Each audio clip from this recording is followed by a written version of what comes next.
Mon comics Daredevil préféré, c'est Redemption, écrit par David Hine, dessiné par Michael Gaydos. On va suivre l'avocat Matt Murdock qui va devoir plaider la cause d'un jeune garçon accusé de meurtre, donc on va davantage suivre notre héros sous son identité civile plutôt que son alter ego masqué. Ce procédural est diablement efficace, servi par un dessin impeccable. En plus, on peut le retrouver à tout petit prix dans la collection Marvel Dark, donc plus d'excuses, foncez dessus.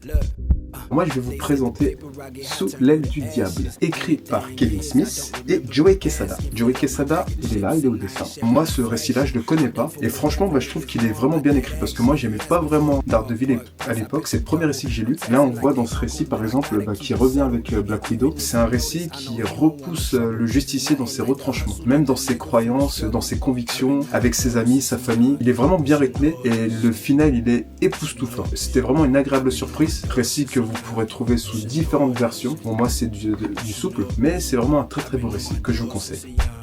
Mon conseil lecture Daredevil, c'est bien évidemment le run de Sa Majesté Ed Brubaker avec au dessin Almighty Michael Lark, un run que je trouve absolument fantastique tant au niveau du scénario qu'au dessin. Ed Brubaker place le diable de Hell's Kitchen en fâcheuse position. Il va devoir évidemment affronter le caïd, mais aussi trouver qui se cache derrière ce faux Daredevil qui arpente les rues de Hell's Kitchen. Un run à la fois beau et diablement prenant. C'est mon conseil lecture Daredevil.